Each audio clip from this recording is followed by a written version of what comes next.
علی بھائی پہلا سوال بہت ہی کریٹیکل ہے۔ حضرت اویس کرنی رحمۃ اللہ علیہ کون تھے؟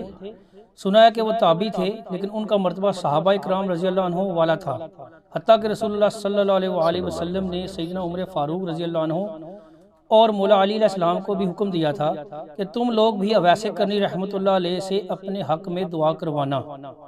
ہم نے بڑے بزرگوں سے اور علماء سے یہ بھی سن رکھا ہے کہ حضرت اویس کرنی رحمۃ اللہ علیہ نے عشق رسول صلی اللہ علیہ وآلہ وسلم کا عملی مظاہرہ کرتے ہوئے اپنے دانت بھی توڑ ڈالے، نعوذ باللہ۔ اور اللہ تعالیٰ کو ان کی یہ عاشقانہ ادا ایسی پسند آئی کہ اللہ تعالیٰ نے ان کی خاطر آسمانوں سے کیلے کا درخت اتارا، استغفر اللہ۔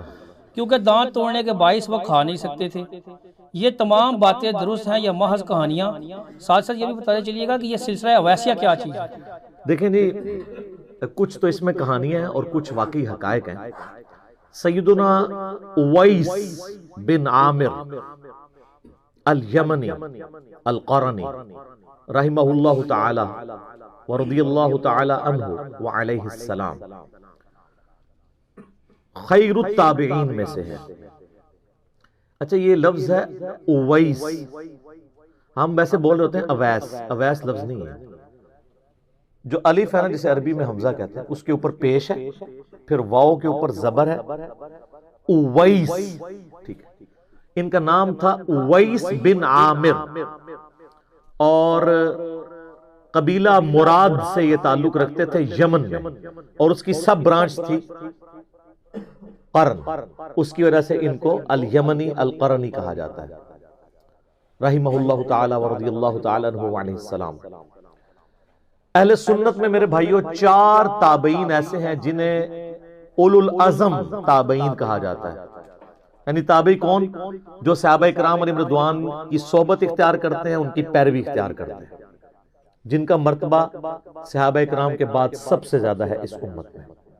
جو بخاری و مسلم کی متفق علیہ حدیث ہے، آپ صلی اللہ علیہ وآلہ وسلم نے فرمایا سب سے بہتر زمانہ میرا، اس کے بعد ان کا جنہوں نے مجھے دیکھا، میری صحبت اختیار کی، یعنی صحابہ کا، اس کے بعد ان کا جنہوں نے ان کی زیارت کی یا صحبت کی، اور اس کے بعد ان کا جنہوں نے ان کی زیارت اور صحبت کی، یعنی صحابہ، تابعین اور تبع تابعین۔ ان کو خیر القرون، بہترین زمانوں کے لوگ۔ اس کا یہ مطلب نہیں کہ اس زمانے میں جو تھا وہ اچھا ہی تھا، ایسا نہیں، یعنی ڈومیننٹ لوگ اچھے لوگ تھے۔ تو انہی میں سے سیدنا اویس بھی ہیں، اور جو خیر التابعین ہیں، جو تابعین کے گروہ میں سب سے افضل لوگ ہیں،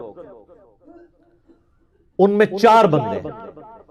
نمبر 1 سیدنا اویس بن عامر القرنی، نمبر 2 سیدنا حسن بصری، نمبر 3 سیدنا سعید ابن جبیر، اور نمبر 4 سیدنا سعید ابن مسیب۔ یہ 4 اولو العزم تابعین میں سے ہیں، اور ان میں بھی ٹاپ آف دا لسٹ سیدنا اویس ہے، کیونکہ صحیح مسلم کی حدیث کے اندر اللہ کے محبوب صلی اللہ علیہ وآلہ وسلم نے خود ان کو خیر التابعین میں سے فرمایا ہے۔ وہ آگے میں انشاءاللہ حدیثیں بیان کر دوں گا۔ اور یہ ایسی شخصیت ہیں جن پہ سنی اور شیعہ دونوں کا اتفاق ہے۔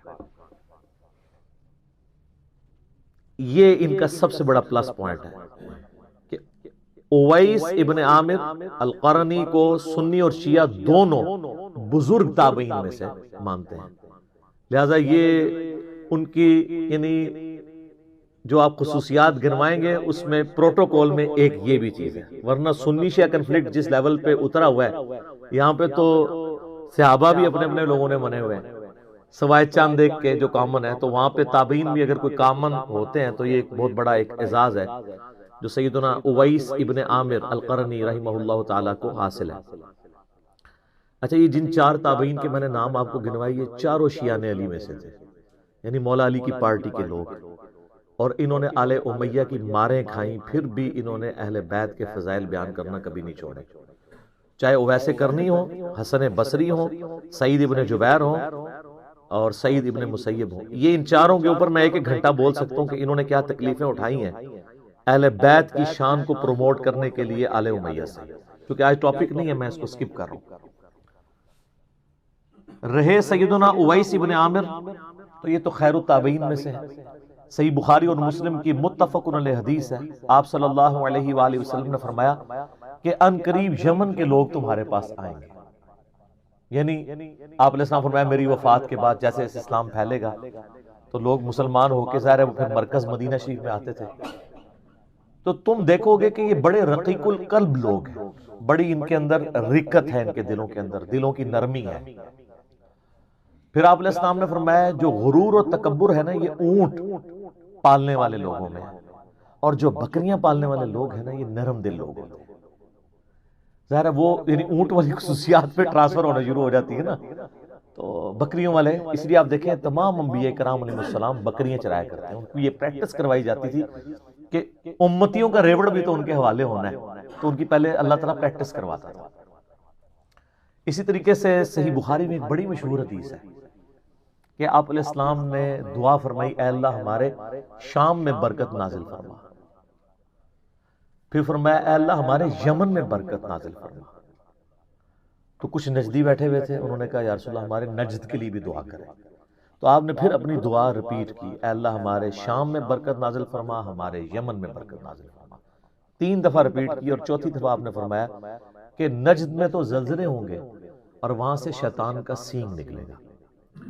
نجدی والا سوال بھی انشاءاللہ میں ایز اے اسپیشل سوال کبھی لوں گا, اس کے اوپر بھی ڈسکشن کروں گا. جستا تو میں نے کئی ایک ویڈیوز میں کی ہے, اپنے کربلا والے ریسرچ پیپر میں بھی کی ہے. آج مال نہیں کہ میں اس کی طرف جاؤں. یہ حدیث میں اس لیے آپ کو سنا رہا ہوں کہ یمن وہ علاقہ تھا جس کی ایز اے ہول آپ علیہ السلام نے تعریف فرمائی کہ یہ ایمان والے لوگ ہیں, اور سٹل آج تک, اور یہ قیامت تک ان کو فضیلت حاصل ہے. آج بھی یمن کے لوگ, یہ تو سعودیہ اور وہ حوثی باغیوں کا اپنا پولیٹیکل اختلاف چل رہا ہے, ورنہ یمن کے لوگ واقعی وہاں پہ بھی جو شیعہ کا گروہ بھی پایا جاتا ہے وہ زیدیہ ہے, اور وہ اہل بیت اور صحابہ سے وہ عقیدت رکھتے ہیں جو سنیوں میں بھی اس لیول کی نہیں پائی جاتی ہے. تو وہ خام خواہ کہہ دیتے ہیں وہ رافضی ہیں, وہ رافضی نہیں ہیں, وہ زیدیہ ہیں جو واقعی ٹرو شیعہ نے علی الحمدللہ خلفائے راشدین کے ماننے والے رضی اللہ عنہم اجمعین وعلیہم السلام اجمعین. تو اویس کرنی جو تھے نا یہ بھی یمن کے رہنے والے تھے.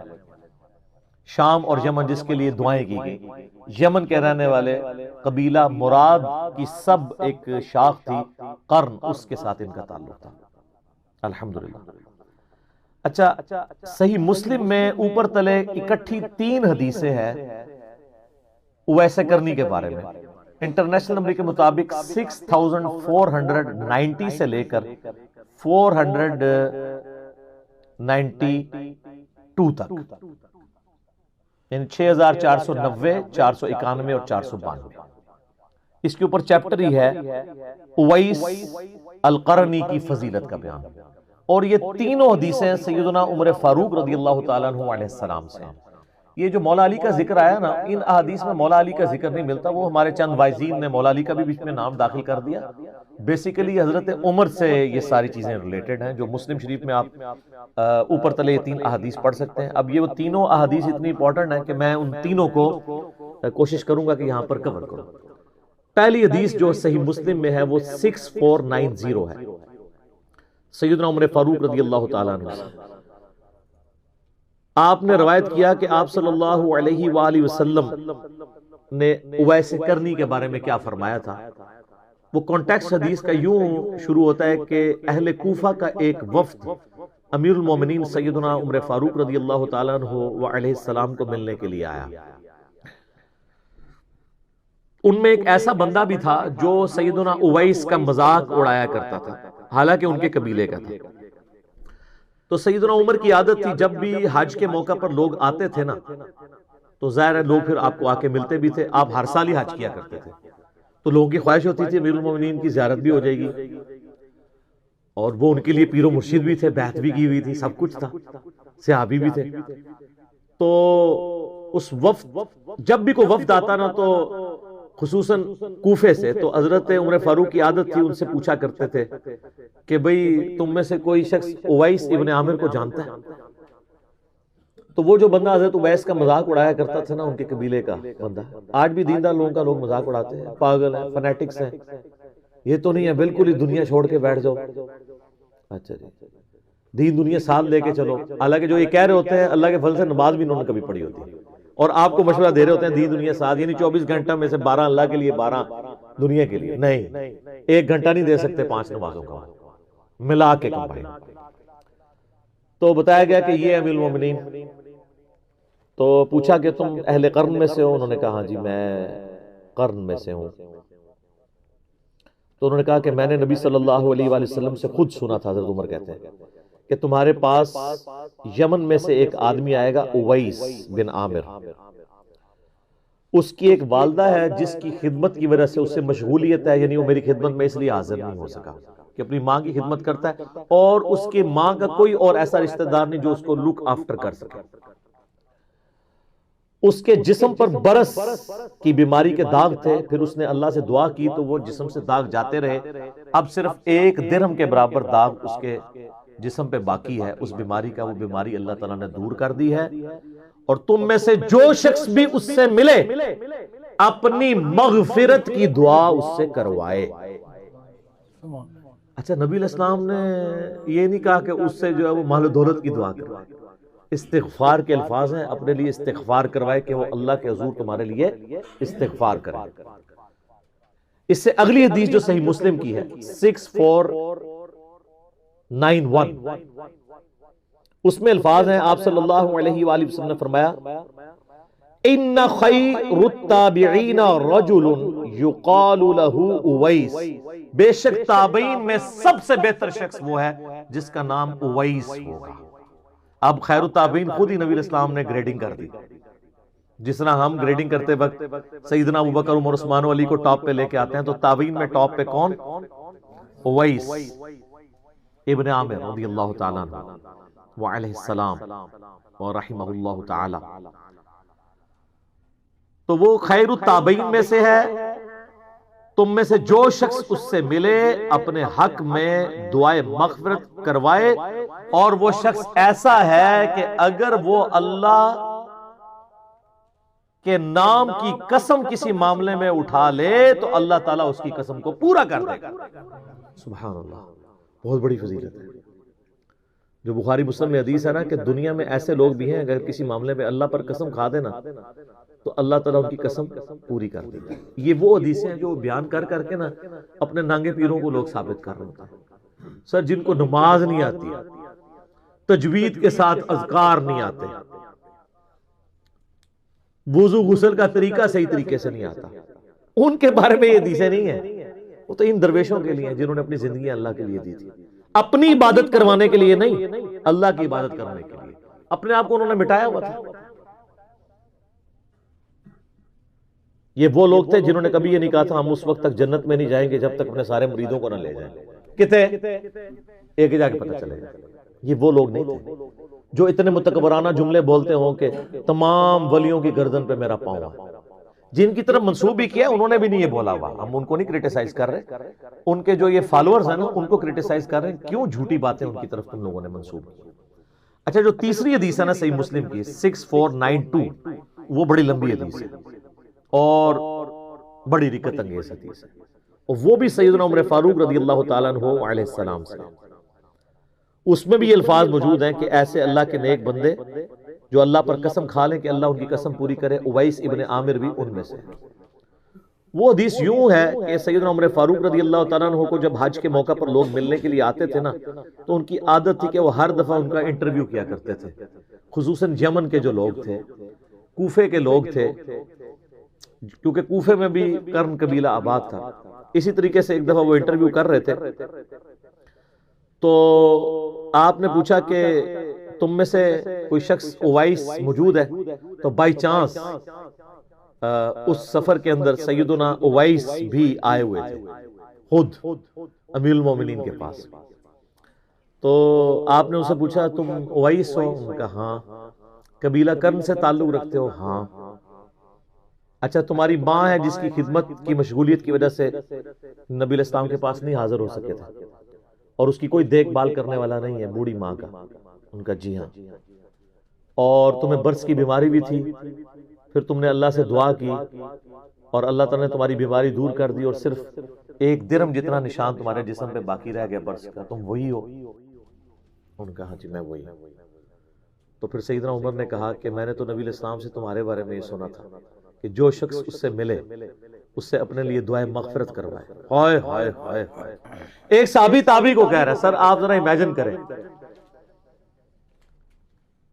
تو، اور تمہارے بارے میں فرمایا تھا کہ تم کسی معاملے میں اللہ پر قسم کھا لو، اللہ وہ قسم بھی پوری کر دے گا، تو تم میرے لیے دعائے مغفرت کرو۔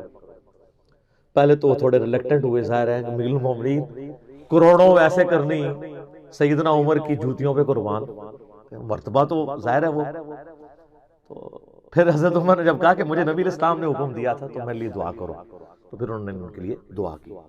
یہاں میں ایک شرعی مسئلہ بھی آپ کو بتا دوں کہ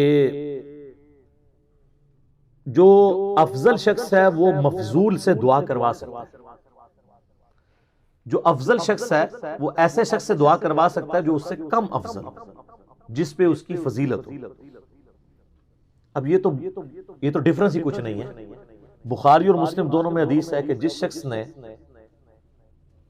اذان کا جواب دیا، یعنی وہی کلمات ریپیٹ کی، ڈیٹیلڈ حدیث مسلم میں آتی ہے، بخاری میں بھی ہے، اس کے بعد ایک دفعہ درود شریف پڑھا اور پھر اللہ کے حضور میرے لیے وسیلہ کے مرتبے کی دعا کی، جو جنت میں ایک مقام ہے، اور میں اللہ سے امید کرتا ہوں کہ وہ کائنات میں ایک شخص کو ملنا ہے اور وہ میں ہی ہوں، تو جس نے بھی میرے لیے دعا کی کہ مجھے اللہ وہ وسیلہ کا مقام دے تو میری شفاعت اس کے لیے حلال ہو جائے گی۔ صلوات بر محمد و آل محمد، اللہم صلی علی محمد و علی آل محمد۔ اب مجھے بتائیں نبی علیہ السلام کو ہماری دعاؤں کی ضرورت ہے؟ وسیلے کا مقام تو ان کو مل چکا ہے، لیکن دنیا میں کروڑوں لوگ سینکڑوں سال سے حضور کے لیے دعا کر رہے ہیں۔ ایون یہ جو ہم نے درود شریف پڑھائی ہے کیا، یہ بھی نبی علیہ السلام کے حق میں دعا ہے۔ تو جو مفضول، یعنی ہم مفضول ہیں، اپنے سے بہت افضل شخصیت یعنی امام اعظم محمد رسول اللہ صلی اللہ علیہ وآلہ وسلم جو سید الاولین والآخرین ہیں، شفیع المذنبین ہیں، رحمت للعالمین ہیں، اور خاتم النبیین ہیں، امام الانبیاء والمرسلین ہیں صلی اللہ علیہ وآلہ وسلم، انہیں ہماری دعاؤں کی ضرورت نہیں ہے، لیکن اللہ تعالیٰ کو اپنے محبوب کا ذکر اپنے بندوں سے سننا اچھا لگتا ہے۔ بغیر ریزیمبلنس کی میں بات کر رہا ہوں، کسی فقیر نے اگر کسی بڑے بادشاہ سے کوئی بھیک مانگنی ہوتی ہے تو کیا کہتا ہے؟ تیرے بچوں کی خیر، حالانکہ اس کے بچے اس پہ تو ڈیپینڈنٹ نہیں ہوتے ہیں، لیکن اس کی تعریف کر کے وہ اس کے حضور مقام حاصل کرتا ہے۔ تو نبی علیہ السلام کا اللہ کے ساتھ جو رشتہ ہے خالق اور مخلوق کا، وہاں تو ظاہر اولاد والا معاملہ نہیں۔ اللہ تعالیٰ کو بھی خوشی اس بات سے محسوس ہوتی ہے کہ اس کے نبی علیہ السلام کے ریفرنس سے اس کی طرف متوجہ ہو جائے۔ صلاۃ بر محمد و آل محمد، اللہم صلی علی محمد و علی آل محمد صلی اللہ علیہ وآلہ وسلم۔ اچھا یہ جو حدیث تھی نا 6492، اس میں آگے بھی کچھ الفاظ ہیں۔ جب دعا کروا لیتے ہیں پھر حضرت عمر کہتے ہیں کہ اویس میں گورنر کوفہ کو تیرے لیے خط نہ لکھ دوں کہ ذرا تیرا خیال رکھا کرے؟ ہم میں سے کوئی ہوتا کہتا حضور ضرور لکھے۔ ہائے ہائے سر، جو اللہ کے ساتھ لگ جاتے ہیں نا ان میں غنا آ جاتا ہے، ان کا علم مرین مجھے اس کی حاجت نہیں ہے، مجھے تو بوریا نشین اور بسیدہ کپڑوں میں جو ملبوس لوگ، درویش لوگ، ان کے ساتھ بیٹھنا پسند ہے، مجھے کسی دنیاوی غرض کی حاجت نہیں۔ یعنی وہ چار دائرہ کوفہ وہ چھاونی تھی جو حضرت عمر نے قائم کی تھی، فوجی چھاونی، ایک سینٹرل مقام تھا جہاں سے رومن اور پرشین امپائر جس کو مسلمانوں نے ڈھیر کیا تھا، ان کے سینے میں وہ کوفہ شہر آباد کیا تھا کہ وہاں سے آپ دونوں سپر پاورز میں بغاوت کو کچل سکیں، خطرہ تو رہتا ہے نا۔ تو انہوں نے کہا یا حضرت مجھے اس کی کوئی حاجت نہیں ہے۔ اور پھر وہ سیدنا اویس رضی اللہ تعالیٰ عنہ علیہ السلام واپس گئے تو ایک بندہ جو یہ ساری مجلس جس کو اس مجلس کی خبر تھی وہ وہاں پہ ان کو کوفے میں جا کے ملا، جس نے حضرت عمر سے یہ چیزیں سنی ہوئی تھی، کہ اس طرح ایک بندہ ہے جس کے بارے میں نبی علیہ السلام نے فرمایا. تو وہ حج کرنے کے بعد جب حضرت عمر سے ہو کے وہاں واپس گیا، اس اسپیسیفک مجلس میں تو نہیں تھا، حضرت عمر کی مجلس میں بیٹھا تھا جس میں انہوں نے غائب میں ان کا ذکر کیا تھا، غائبانہ ذکر. تو وہ حضرت اویس کے پاس گیا اور کہا کہ امیر المومنین سے میں ہو کے آیا ہوں، میں حج پہ بھی گیا ہوا تھا، تو آپ میرے لیے دعا کریں. تو حضرت اویس نے کہا کہ تم اتنے مبارک سفر حج سے آئے ہو، تمہیں چاہیے میرے حق میں دعا کرو، تم مجھ سے دعا کیوں کروا رہے ہو؟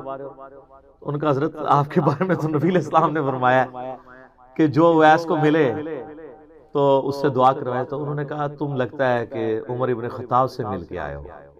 ان کا جی، مجھے انہوں نے یہ بات بتائی ہے. تو پھر انہوں نے ان کے لیے دعا کی، اور پھر یہ خبر جنگل کی آگ کی طرح پھیلنا شروع ہوئی. تو حضرت اویس کرنی کوفہ شہر چھوڑ کے وہاں سے چلے گئے کہ میں ایسے شہر میں رہنا بھی پسند نہیں کروں گا جہاں لوگ مجھے اس عزت کی نگاہ سے دیکھ رہے ہیں. کس ضرب والے وہ لوگ ہیں. یہاں تو لوگ یعنی شہرت کے بھوکے ہوتے ہیں، فیم کے بھوکے ہوتے ہیں، اور یہ وہ لوگ ہیں جن کا اللہ کے ساتھ تعلق ہے. ان کو ہر وقت یہ ڈر لگا رہتا ہے کہ کوئی ریاکاری والا عنصر ہمارے اعمال کے اندر داخل نہ ہو جائے، وہ چھوڑ کے چلے جاتے ہیں. تو وہ شہر چھوڑ کے چلے گئے جب لوگوں کو ان کی عظمت کے بارے میں پتہ چلنا شروع ہوا، تاکہ لوگ میرے پاس نہ آئیں. آپ لوگ ہوتے تو شاید ٹکٹ لگا کے بیٹھ جاتے ہیں، جنہیں دعا کرانی ہے تو ٹکٹ کٹاؤ تو لینڈ بناؤ. تو اسی لیے ہم جیسے لوگوں کے بارے میں بشارتیں بھی نہیں ہیں. جن کا یہ اعلیٰ ظرف تھا نا، انہی کو اسی قسم کی گارنٹیاں دی گئی تھی. الحمدللہ. اچھا، المستدرک للحاکم علی الصحیحین جو بخاری مسلم کی شرائط کے اوپر کتاب امام حاکم نشاپوری المتوفا 405 ہجری نے لکھی ہے، اس میں اویس کرنی کے اوپر ایک پورا چیپٹر ہے جس میں 14 احادیث ہیں.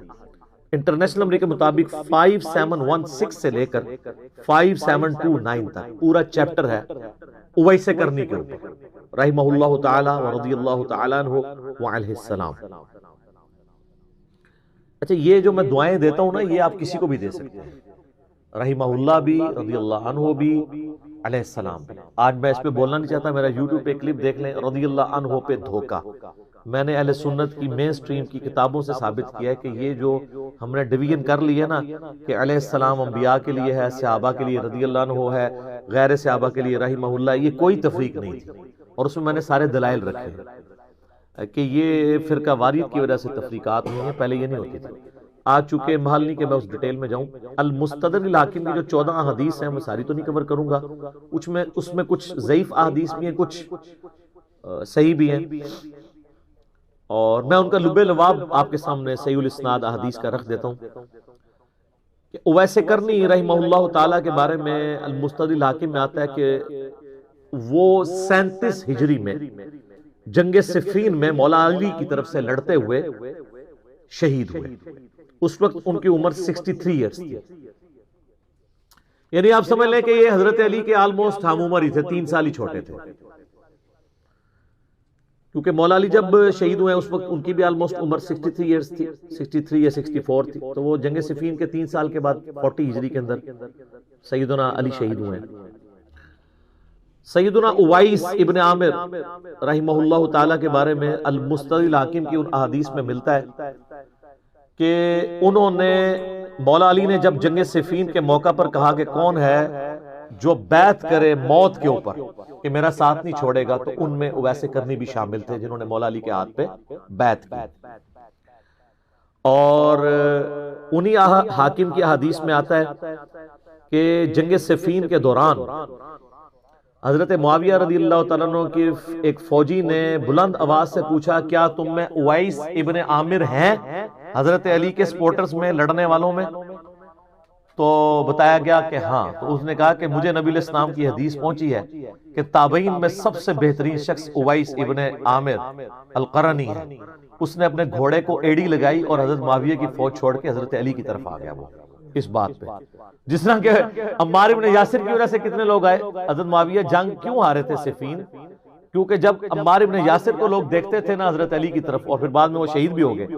وہ جو بخاری مسلم میں حدیث ہے صحیح بخاری میں 2812، عمار کو ایک باغی جماعت قتل کرے گی، عمار ان کو اللہ اور جنت کی طرف بلائے گا، وہ جماعت دوزخ کی طرف بلائے گی.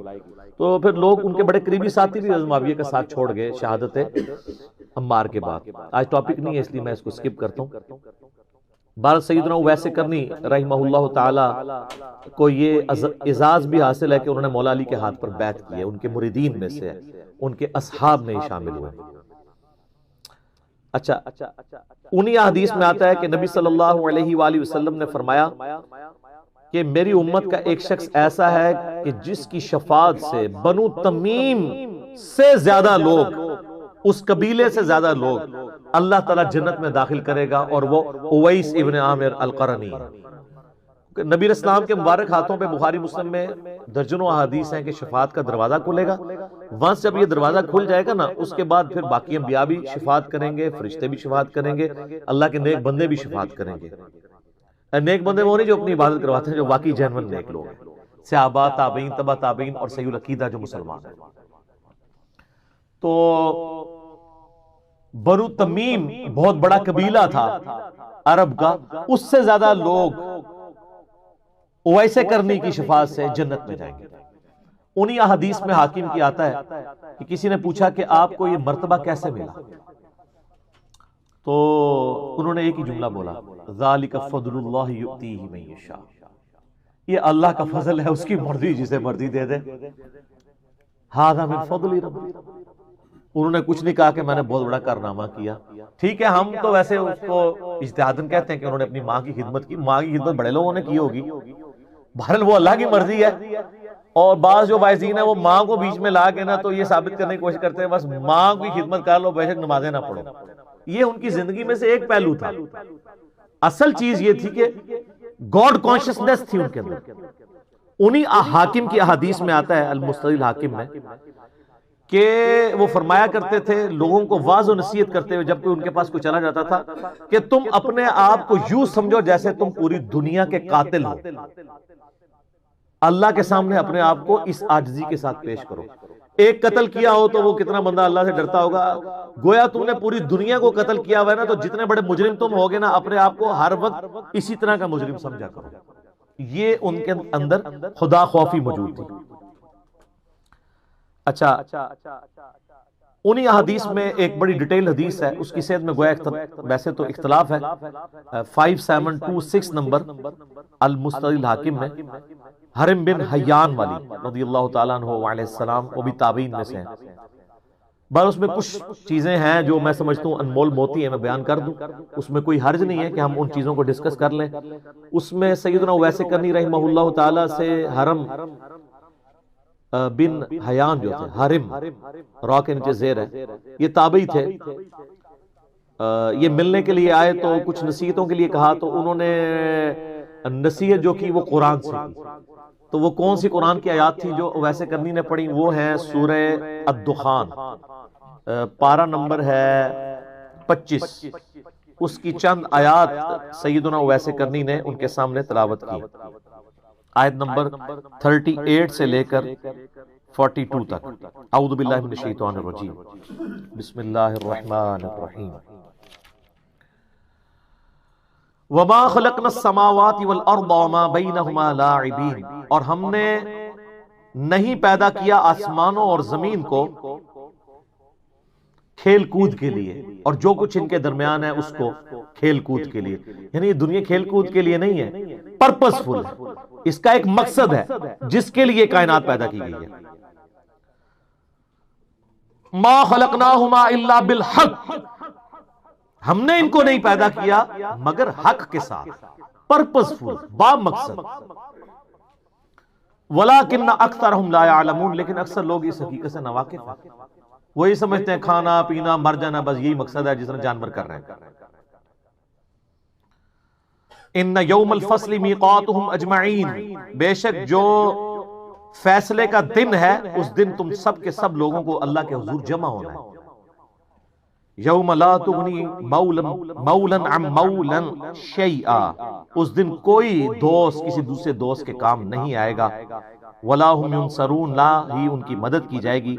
الا من رحم اللہ. مگر جس پر اللہ رحم کرے. انہ هو العزیز الرحیم. بے شک اللہ تعالی غالب ہے، رحم فرمانے والا ہے.